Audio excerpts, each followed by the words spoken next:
예, 안녕하세요. 저는 서울 정민학교라고요. 지금 하계동에 있고요. 굉장히 중증의 중복 지체장애 학생들을 지도하고 있는 학교입니다. 그래서 오늘 운동회를 하고 와가지고요. 지금 저희 친구들이 제가 고등학교 3학년 담임인데 다 신변 처리하려면 들었다 놨다 이렇게 해야 되거든요. 그래서 한 50kg, 60kg 되는 친구들 한 7명을 데리고 계속 뛰고 막 했더니 조금 지금 팔도 아프고 허리도 아프고 무릎도 아프고 조금 그렇긴 한데 일단 시작하도록 하겠습니다. 그래서 앞에 이제 김병현 선생님도 이제 말씀해 주셨지만 이제 저희 그 특수교육 대상자 학생들 같은 경우에는 이제 여러 가지 그 적용해야 될 범위들이 좀 많긴 한데 이제 특히 저희 학교처럼 이제 중증의 지체장애 학생들 같은 경우에는 그 전에도 스마트 디바이스 나오기 전부터 이제 그 보조공학이라는 측면으로 이제 어떻게 적용할 것인가라는 것들이 굉장히 많이 이제 고민이 됐었고 그런 쪽으로 이제 많이 연구가 됐었어요. 그래서 뭐 보시면 아시겠지만 스티븐 호킹 박사나 뭐 이런 사람들 같은 경우에도 이런 디바이스들을 가지고 적용하는 부분들은 이제 굉장히 많이 고민하고 그래서 저희 학교에도 그런 이제 도구들이 굉장히 많았었거든요. 그런데 이제 그런 것들이 한 몇 년 전까지만 해도 이 접근성이나 이런 측면이 있어서 조금 부족한 부분들이 많았는데 지금 이제 굉장히 발전하면서 좋아졌던 것 같습니다. 그래서 이 스마트 기기를 활용해서 재량활동 수업에 적용하는 부분에 대해서 이제 한번 해봤고요. 일단은 재량활동 수업 중에서 재활운동이라는 수업이 있습니다. 그래서 저희는 이제 교육 과목이 조금 다르고 이제 중증의 지체장애 친구이다 보니까 학교에서 체육 수업도 있기는 있는데 이제 근육이나 그다음에 뭐 자세 유지 이런 부분들을 더 좀 운동을 시켜줘야 되는 부분들이 따로 있거든요. 안 그러면 이제 그 나이가 들면 들수록 이제 뭐 구축이 진행이 되어서 점점 근육이 이제 잡아당기면 몸이 구부러들거든요. 그래서 나중에 이제 몸이 펴지지도 않고 호흡도 곤란해지고 막 그런 상황들이 있어서 계속 그걸 몸을 펴주는 운동 이런 것들 많이 좀 시켜줘야 돼요. 그래서 재활 운동이라는 수업이 있었고요. 그다음에 어, 밖에 나갈 일이 없거든요. 저희 친구들은. 그래서 집에 가면 그냥 누워서 천장 보고 있다가 뭐 졸리면 자고 깨면 새벽에 있다가 뭐 아침에 한 6시쯤에 이제 스쿨버스 돌 때 되니까 이제 그때 깨어서 어머님 보내주시면 이제 학교 와서 이따 가는 그런 이제 삶을 반복하고 있어요. 그러다 보니까 이제 누군가를 만난다라는 것, 누군가 상호작용한다는 것도 없거든요. 그래서 올해 이제 CCAP 수업, 뭐 아시는 선생님도 아시겠지만 이제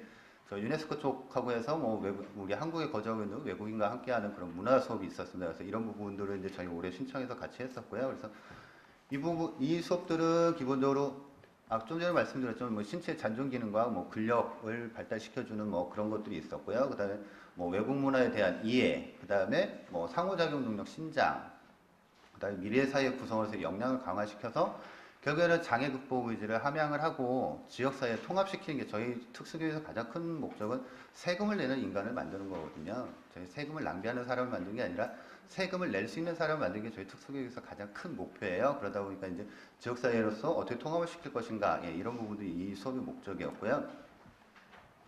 근데 왜 이 수업에 그러면 저런 디바이스를 적용할 것인가 이런 부분이 있었거든요. 그래서 일단 가장 큰 건 장애 구애받지 않는 접근성이에요. 저희 친구들이 손가락 하나 피는 것도 힘들거든요. 이것도 잡아서 펴야지만 펴지는 혼자 스스로 자의적으로 펼 수 없는 친구들도 많아요.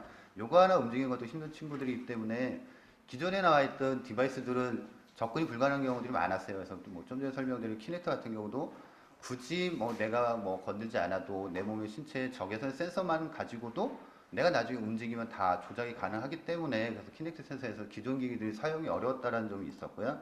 네, 사용하다 보니까 자신의 신체가 이제 아바타로 화면에 나오니까 인지가 되는 친구는 깜짝깜짝 놀라는 거예요. 왜냐면 자기의 그 신체상을 본 적이 없거든요. 거울로 자기의 전신을 비춰볼 경우도 이제 크면 드물기도 하고 그런 상황인데 이제 자기의 몸이 저렇게 구부러져서 자기 몸이 저렇게 휘어 있나? 예, 이렇게 깜짝깜짝 놀라는 경우도 있었어요. 저희 학생들 같은 경우서 자신의 신체 상태를 알게 되는 경우도 있었고 그다음에 음, 보통 이제 저희가 발달 단계를 따지면 어렸을 때 기기 시작해서 감각 통합이 돼서 이렇게 쭉쭉쭉 올라가야 되는데 저희 친구는 기본적으로 인큐베이터부터 시작하거든요. 저희 학생들 같은 경우는. 예. 그러다 보니까 뭐 저런 뭐 감각 통합이나 누군가와 뭘 할 기회가 없어요. 그러다 보니까 이제 이 친구들이 그런 부분들이 좀 발달이 덜 돼 있거든요. 그런데 뭐 이 수업을 하면서 어쨌든 계속 신체로 활동을 하고 그러면서 감각 통합도 있고 그다음에 자기가 뭔가를 한다라는 그런 자신감 획득 이런 부분도 이제 아마 이 수업에서 적용을 하려고 했던 부분이었고요. 두 번째로 이제 다양한 경험 및 자질의 향상. 좀 전에 말씀드렸지만 뭐 갈 것도 없고, 예, 저희 학생들 같은 경우는 저녁에 뭐 어떻게 할 것도 없기 때문에 뭘 할 경험이 없거든요. 그러다 보니까 이제 사람 간의 상호작용 할 일도 없어요. 아까 말씀드렸지만 태어나자마자 제일 먼저 접촉하는 건 부모가 아니라, 예, 의사와 간호사를 접촉을 하고, 예, 이 친구들이 가장 먼저 하는 거는 주사기 반원을 만나는 거죠. 그러니까 사람 간의 상호작용도 없고 이렇게 살고, 그러다 보니까 이 수업에서는 일단은 뭐 사람 간의 다양한 상호작용, 그 다음에 이제 외국인과 만나서 어떤 다양한 문화를 이해하는 그런 경험, 예, 그 다음에 협업의 경험도, 예, 그 전에 디바이스 가지고는 뭐 이렇게 의사소통이 되지 않기 때문에 할 수 없었지만, 예, 다양한 뭐 터치를 기반으로 하는 디바이스들이 나오면서 어떻게 협업을 할 수 있는, 예, 그런 부분들도 있었거든요. 그래서 여기에서 이제 활용을 해 보았습니다.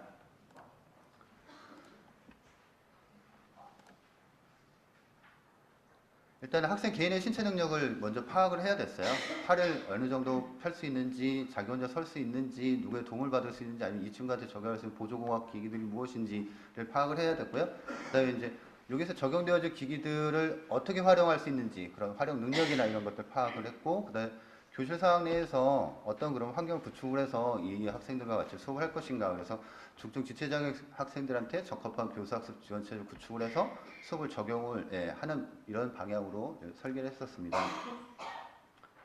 그러면 수업은 어떻게 진행되었는지 한번 살펴보겠습니다. 먼저 키티 센서를 이용해서 재활운동 시간에 이제 지금 보시면 아시겠지만 이제 저 각종 이제 재활보조공학 기구들이 많아요. 이제 제 교실이어서 조금 지저분하긴 하거든요. 예, 제가 깨끗이 좀 잘 못 쓰는 편인데 저렇게 워커나 그다음에 뭐 게이트 트레이너나 그 이지 스탠드나 이렇게 신체를 보조해주는 도구들이 굉장히 많거든요. 저희 학교에. 그래서 저런 도구들을 다 이제 교실로 이동을 시키고 하면서 이제 보통 기존에 뭐 닌텐도 위나 이런 제품들 가지고는 저런 활동들을 할 수가 없었어요. 왜냐하면 자기가 손을 잡고 센서를 갖고 해야 되는데 손에 뭘 잡고 있을 수가 없거든요. 뭔가 자기가 보조를 해야 되는 이런 자세를 취해야 되는데 그렇기 때문에. 근데 뭐 저 키넥트 같은 경우에는 그냥 저기서 센서로 자기 몸이 다 스캐닝이 되기 때문에 저렇게 서 있으면 자기 신체 움직임만으로도 저런 신체 활동들이 가능했거든요. 그래서 그 또 이제 학생들 신체 상태에 맞게 뭐 여러 가지 타이틀도 있어서 요거 같은 경우는 이제 스포츠 타이틀을 이용한 거고, 이거 같은 경우는 이제 댄스 센트럴이라는 타이틀을 이용해서, 예, 춤추는 게 굉장히 많은 감각 통합이 필요하죠. 예, 뭐 소리 자극 이런 것들 필요해서, 예. 올라오시는 거니까, 예, 시간이 된 것 같아요. 발표 시간이 굉장히 빠른데, 예. 일단 뭐 잠깐 뭐 동영상 보여드리고요. 예. 이 친구들한테 이런 움직임도 굉장히 큰 움직이거든요. 저거 한 10분만 해도 온몸이 땀으로 젖을 정도로, 예, 이런 작은 움직임만으로도, 예, 굉장히 뭐 좋아하기도 하고 뭐 그랬고요. 생각보다, 예, 발표 시간이 짧은데.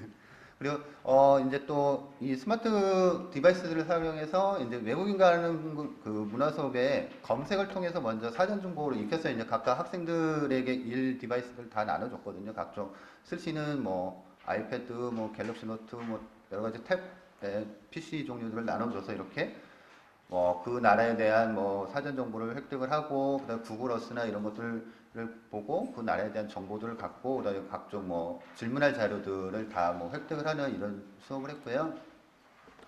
그래서 이제 저희 친구들이 발음이 잘 되지 않아요. 발음이 잘 되지 않다 보니까 이제 그 번역 어플이 이제 완벽하진 않지만 그 수업을 할 때 통역하시는 또 분이 따로 따라오거든요. 그래서 이제 번역 어플을 통해서 일단 번역을 해놓고 그걸 가지고 그 통역분하고 일단 이야기를 한 다음에, 그래서 그 같이 오는 외국인하고 이제 의사소통을 이제 하는 수업을 했어요. 근데 외국인이 좋은 이유는 뭐냐면 저희 같은 경우에는 교사이다 보니까 이 친구의 발음을 굉장히 신경 쓰거든요. 그러니까 이 친구가 발음이 잘 되지 않으면 다시 이렇게 해봐, 아니면 뭐 다시 어떻게 해봐, 아니면 뭐 문장 구조나 자꾸 이런 쪽을 신경 쓰는데, 외국인은 어차피 자기도 한국말을 잘 못하기 때문에 저희 학생들이 발음을 못하는 걸 신경 쓰는 게 아니라 저희 학생들의 눈을 바라보면서 소통을 하려고 하는 모습들을 되게 굉장히 많이 보여줬어요. 그래서 저희 학생들이 저희 뭐 선생님들도 뭐 되게 친절하게 잘 해주시긴 하시지만 저희랑 소통하는 것보다는 오히려 외국인하고 할 때 더 좀 더 편안하게, 예, 다가가는 그런 모습들이 보였거든요. 그래서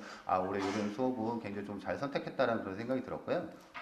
그리고 뭐 실제로 이제 뭐 각 나라 뭐, 예, 외국인들하고 같이 하는 수업이고요. 그래서 이제 일단은 본인의 신체 모습을, 예, 이렇게 거울로 비춰보는 것처럼 비춰볼 수 있었기 때문에 자세 유지를 위해서 굉장히 많은 노력을 해요. 저희 친구들이 자기의 그 잘못된 자산 이런 것들을 봤기 때문에 아바타를 통해서 그래서 굉장히 많이 노력을 했고요. 잔존 기능을 향상을 시키고 아까처럼 뭐 이렇게 계속 신체 활동을 통해서 재미있게 활동을 하면서 잔존 기능이 향상이 되고 그다음에 건전한 여가 활동이 무엇인지에 대해서 고민도 하게 되고 어떻게 할 것인지에 대한 뭐 그런 능력도 향상이 됐고요. 대부분 이제 간단한 단어나 짧은 문장으로 의사소통을 많이 하거든요. 왜냐하면 본인들이 이야기를 해봐야 못 알아듣거든요. 그러니까 이 친구들이 한 19년 정도 그렇게 소통을 하다 보면 더 이상 이렇게 이야기를 하려고 하지 않아요. 그냥 짧게 단어로 밥, 뭐 화장실 이 정도로 하지 자기 말을 굳이 남들이 알아들으려고 하지 않기 때문에 그래서 그런 상처들이 많거든요. 그런데 이 수업을 하면서 외국인이랑 같이 하면서 그걸 문장으로 만들어가는 그런 뭐 조금 뭐 단문, 복문 이렇게 넘어가면서 어떤 사고 확정도 있고 같이 하면서 뭐 그런 표현 능력도 많이 향상이 됐던 것 같고요. 제일 중요했던 건 요거인 것 같아요. 그 상호작용 능력, 교사하고 학생, 그다음에 자기들끼리 아니면 외국인과 같이 하면서 어떤 상호작용하는 그런 대화의 방법, 대화의 스킬, 뭐 이런 예절 익히는 거 요게 굉장히 컸던 것 같고요. 유의할 점은 뭐 일단은 학생 개인의 상태가 굉장히 중요했던 것 같아요. 무리하게 저희 학생들을 세울 수는 없었고요. 골다공증들이 많기 때문에 너무 무리하게 세우면 뼈가 부러진 경우도 있고 그렇기 때문에 그래서 이런 부분들 뭐 그다음에 학생한테 적절한 게임 타이틀을 선택해 주는 것도 굉장히 어려웠습니다. 굉장히 많은 타이틀을 가지고 학생들 다 맞춰야 됐고요. 네. 신체 활동이 이제 어려운 경우에는 저희 학교 같은 경우는 이제 뭐 반의 특수교육 보조원하고 그다음에 공인요원들이 배치가 되어 있어서 이런 보조 인력들의 도움들을 받을 수가 있었고요. 근데 이제 어플이나 이제 프로그램들을 사용이 어려울 경우에는 일정 부분 이런 부분들을 이제 사용할 수 있도록 이제 도와주는 그런 부분들이 이제 필요했었습니다. 이상으로 발표를 마치도록 하겠습니다. 네,